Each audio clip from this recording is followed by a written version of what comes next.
Halo, perkenalkan nama saya Alia Kondi Abukori. Saya bisa dipanggil Ali. Saya mahasiswi semester 1 jurusan Pendidikan Vokasional Dosen Fashion. Di sini saya akan membahas mengenai praktik pengelolaan sampah yang buruk di Indonesia. Yang pertama, kita akan membahas jenis-jenis sampah, kemudian masalah pengelolaan sampahnya, hingga dampak dan solusinya. Oke, yang pertama, jenis-jenis sampah. Jenis-jenis sampah ini terbagi menjadi 3. Yang pertama ada organik, yaitu sampah yang terbuat dari bahan-bahan alami dan mudah terurai oleh mikroorganisme. Contohnya, ada sisa makanan, terus ada dedaunan, ranting, dan kayu, kemudian ada sisa hewan. Yang kedua, yaitu sampah anorganik, yaitu sampah yang terbuat dari bahan-bahan anorganik dan tidak mudah terurai oleh alam. Apa aja sih? Yang pertama ada sampah plastik. Nah, plastik juga terbagi menjadi 3 bagian. Ada konvensional, degradable, dan biodegradable. Selanjutnya, sampah anorganik ini ada kaca, logam, dan masih banyak lagi. Oke, selanjutnya kita masuk ke yang ketiga, yaitu sampah B3. B3 itu apa? Sampah bahan berbahaya dan beracun, yaitu limbah yang mengandung bahan-bahan beracun, reaktif, terus juga korosif, atau juga dia mudah terbakar. Ya, dan ini sangat berbahaya bagi manusia, lingkungan, dan hewan. Ya, makhluk hidup dan bumi. Nah, contohnya apa aja sih? Ada baterai, terus ada handphone ataupun laptop juga, dan alat-alat elektronik rumah tangga. Di sini saya akan menampilkan cuplikan video berita mengenai data komposisi sampah dari Kementerian Lingkungan Hidup dan Kehutanan, bahwa Indonesia ini menghasilkan 34,8 juta ton tumpukan sampah pada tahun 2022. Nah, ada 12,3 juta ton sampah yang tidak dikelola dengan baik. Ini dia videonya. Ada beberapa hal komposisi sampah berdasarkan dari jenisnya. Yang pertama paling banyak di sini adalah sisa makanan 40,7%. Ini menjadi penyumbang timbunan sampah terbesar. Selain itu memang ada sampah plastik yang menjadi penyumbang sampah terbesar juga begitu karena sampah plastik tidak bisa terurai dan menjadi mikroplastik nantinya dengan 17,8%. Dan juga diikuti oleh sampah kayu, ranting, dan daun dengan 13,3%. Serta ada kertas, karton, ini totalnya 11,1%. Biasanya sampah-sampah yang berada dari perkantoran, ada perumahan juga begitu atau sekolah begitu ya. Dan terakhir sampah-sampah lainnya ada totalnya 34,9%. Lalu berikutnya kita juga akan lihat apa sih komposisi sampah berdasarkan dari sumbernya begitu ya. Yang paling banyak ternyata di Indonesia adalah sampah rumah tangga yang menyumbang 38,2%.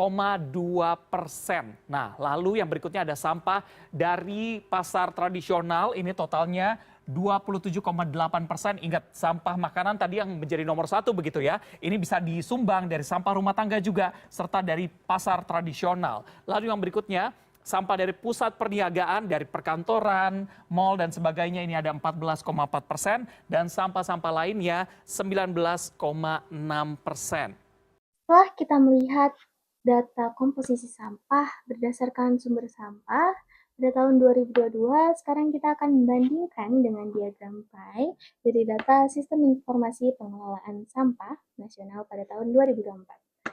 Baik, di sini kita melihat komposisi sampah rumah tangga naik menjadi 46,74% dari tahun 2022. Kemudian pasar yang turun menjadi 14,75% dari 27,8%. Lalu ada perniagaan yang turun sedikit dari 14,4% menjadi 13,55%. Kemudian sisanya dari perkantoran, fasilitas publik, kawasan, dan lainnya totalnya mencapai 24,96%, yang dimana komposisi sampah ini menjadi naik ya dari tahun 2022. Kemudian ada komposisi sampah berdasarkan jenis sampahnya, yang pada tahun 2024 ini sisa makanannya menjadi turun menjadi 38,1%. Dan plastik yang menduduki posisi kedua menjadi 19,57%. Ketiga, ini kayu ranting itu 13,21%. Nah, setelah kita membandingkan nih dari tahun 2022 dengan 2024, kita akan bahas tentang permasalahan mengelola sampah yang ada di Indonesia ini. Gimana sih sampah Indonesia ini menjadi darurat sampah? Yang pertama, karena kurangnya edukasi masyarakat mengenai pemilahan jenis-jenis sampah yang sebelumnya kita bahas yang menjadi 3 tadi ya, ada organik, anorganik, dan sampah B3. Yang kedua, sering adanya masyarakat yang membuang sampah sembarangan, yang bisa juga disebut sebagai preman sampah, seperti yang ada di foto ini. Jangan ditiru ya. Yang ketiga, sistem angkut sampah dan open dumping. Jadi sampah ini diangkut, kemudian dibawa ke TPA, setelah itu ditaruh begitu saja, tanpa mengolah dengan baik. Lalu yang keempat, kurangnya fasilitas pemilah jenis-jenis sampah. Maksudnya ini tempat sampah ya, jadi masih banyak rumah-rumah atau tempat-tempat fasilitas umum yang masih menyatukan jenis-jenis sampah mereka. 5. Kebijakan pengelolaan sampah masih lemah dalam hal penerapan, pengawasan, dan penegakan sanksi. Sebenarnya masih banyak permasalahan lain terkait pengelolaan sampah di Indonesia. Namun untuk saat ini, saya akan langsung membahas mengenai dampak dari tumpukan sampah tersebut sekaligus solusinya. Kita bisa lihat dari cuplikan video berikut. Apabila kita masih belum memilah sampah makanan yang paling banyak, sampahnya dari data tadi. Dua kampung ini hilang dari peta akibat meledaknya tumpukan sampah setinggi 60 meter di TPA Lui Gajah yang tewaskan 157 jiwa. Mari kita bahas. Bareng saya Bang Sap. Bang Sap? Pakai D, bukan pakai D. Kejadian tragis ini menimpa Indonesia pada 20 tahun lalu. TPA yang beroperasi sejak 1986 menggunakan sistem open dumping, di mana sampah dibiarkan menumpuk tanpa pengolahan lebih lanjut. Banyak jenis sampah di sini, termasuk sampah-sampah sisa makanan rumah tangga. Ini bisa picu munculnya bakteri anaerobik yang menghasilkan gas metana. Dari gas metana ini nih, bencana. Ton demi ton sampah menggunung dan reaksi gas metana pun meningkat. Sampah diguyur hujan, gunungan sampah sepanjang 200 meter dengan tinggi 60 meter itu pun akhirnya runtuh. Ledakan pun terjadi hingga terdengar dalam radius 10 km. Ribuan ton sampah yang terbakar itu terjun bebas hingga ke permukiman desa dan tewaskan 157 jiwa.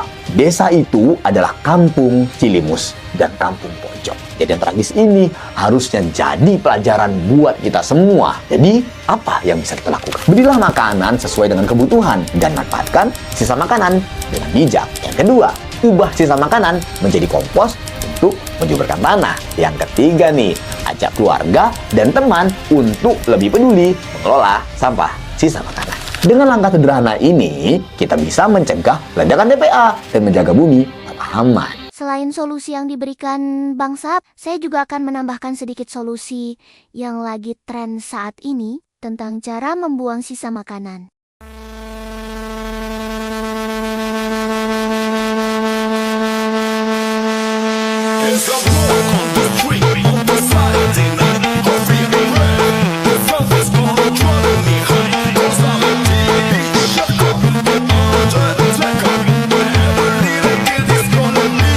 Mudah, bukan? Menguntungkan pula.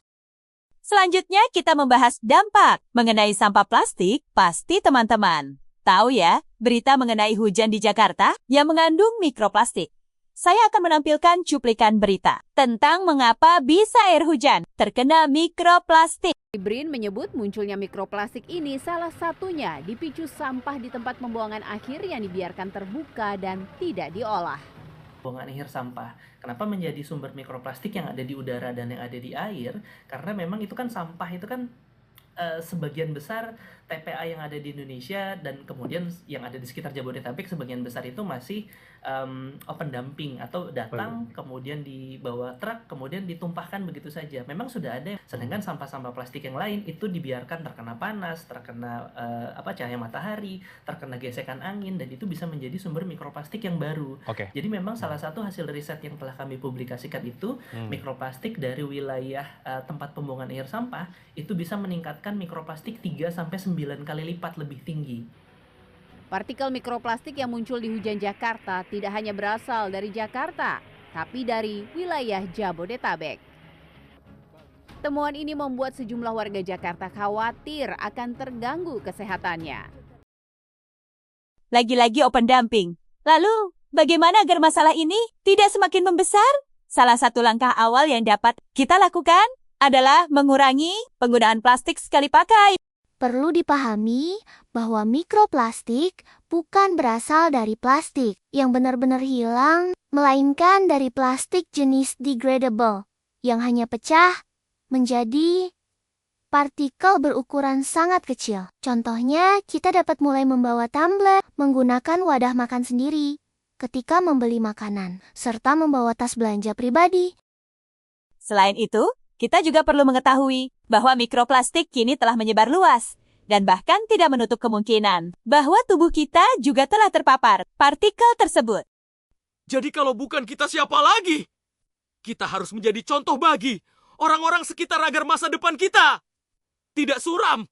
Ini cuplikan video yang bisa kita ikuti kebaikannya. Sering ke masjid ini bisa bikin sampah laut berkurang. Mau tahu caranya? Sampah itu lahir di darat, ke selokan, menuju sungai dan berakhir di laut. Terus, 72% rumah tangga di Indonesia belum mengolah sampah di rumah. Jadi, makin banyak deh sampah yang berakhir di laut. Nah, Masjid Baitul Makmur di bawah binaan TKN PSL mengajak jamaahnya bukan untuk buang sampah pada tempatnya, tapi untuk menyedekahkan sampahnya ke masjid dalam keadaan bersih, kering, dan terpilah. Gak hanya sedekah sampah plastik loh, tapi juga sedekah baju layak pakai dan sedekah minyak jelantah. Namanya Gerakan Sedekah Sampah Indonesia atau Gradasi. Mau tahu kenapa aku yakin masjid ini serius jaga lingkungan? Pertama, tong pilahannya bener isinya. Biasanya tuh udah tercampur jadi satu. Kedua, mereka menampung kembali air wudhu, digunakan untuk menyiram tanaman. Terus, keran air wudhunya diset supaya airnya nggak berlebihan. Ketiga, ada bak resapannya. Keempat, mereka punya Eco Edu Park. Ada tanaman hidroponiknya dan masyarakat bisa menikmati berkegiatan di tempat yang asri dan bersih tanpa sampah. Masjid nggak hanya jadi tempat ibadah, tapi juga tempat edukasi menjaga lingkungan. Hari ini, pengurus dari 100 masjid lain diundang untuk hadir buat belajar bareng. Bayangin kalau makin banyak yang jalanin gradasi. Sampah yang nyasar ke laut akan berkurang dan bumi kita jadi lebih lestari. Setuju nggak? Coba share video ini ke WA grup keluarga atau RT kamu biar masjid di sekitar kamu bisa kayak gini juga. Alamat masjid ada di caption ya. Inilah hal yang harus kita lakukan. Sebagai manusia, semoga kegiatan ini bisa diimplementasikan ke seluruh dunia. Saya Ali, semoga video ini bermanfaat dan mudah dipelajari. Sekian, terima kasih.